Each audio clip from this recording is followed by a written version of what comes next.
Pemerintah Kabupaten Manggarai Barat menggelar rapat koordinasi atau rakor sinergitas perubahan petunjuk teknis aksi konvergensi penanganan stunting berbasis web Bangda Kemendagri yang dipimpin Asisten Sekda Bidang Pemerintahan dan Kesejahteraan Rakyat Hilarius Madin di Aula Kantor Bapeda Manggarai Barat, Selasa 29 April 2025 pagi. Rakor ini dihadiri oleh Kepala Kantor Agama Manggarai Barat, para camat, para kepala puskesmas dan OPD terkait lingkup Pemda Manggarai Barat dan petugas lapangan KB.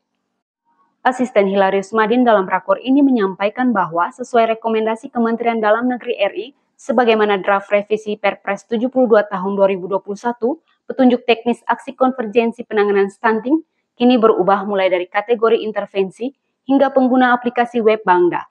Asisten Hilarius tegaskan bahwa walaupun juknis berubah, namun kolaborasi dalam menangani masalah stunting di Manggarai Barat jangan sampai terhambat.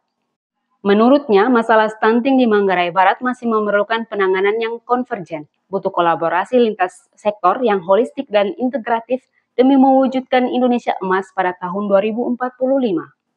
Sementara itu, terkait perubahan juknis dimaksud Kepala Bidang Pemerintahan dan Pembangunan Manusia pada Badan Perencanaan Pembangunan Daerah Manggarai Barat, Patrick Berih Tiar menjelaskan bahwa semua pihak harus punya persepsi yang sama untuk memahami secara luas dan menyeluruh perubahan juknis itu. Dijelaskan Patrick, jika sebelumnya aksi konvergensi percepatan penurunan stunting harus melewati 8 aksi, maka sekarang siklusnya berjenjang, mulai dari tingkat kecamatan, kabupaten hingga provinsi. Hal lain yang berubah, lanjut Patrick, adalah kategori intervensi. Jika sebelumnya ada 2 kategori, yakni intervensi sensitif dan spesifik, sekarang sudah berubah jadi 3, yaitu langsung, tidak langsung, dan pendukung. Lebih dari itu, perubahan yang paling mendasar adalah berbaginya tugas dan tanggung jawab yang selama ini hanya dilakukan di tingkat kabupaten dan provinsi. Tugas dan tanggung jawab itu antara lain kegiatan analis situasi, penguatan perencanaan, penguatan pelaksanaan, hingga penilaian hasil MONEF. Jika selama ini kegiatan-kegiatan itu dilakukan di tingkat kabupaten dan provinsi, maka sekarang kegiatan itu dilakukan secara berjenjang, mulai dari tingkat kecamatan.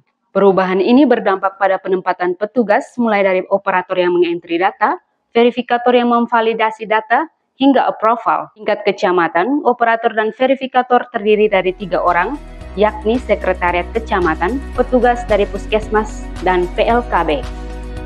Dari Kominfo Newsroom, Ferdi dan Gonzales melaporkan untuk Info Mabar.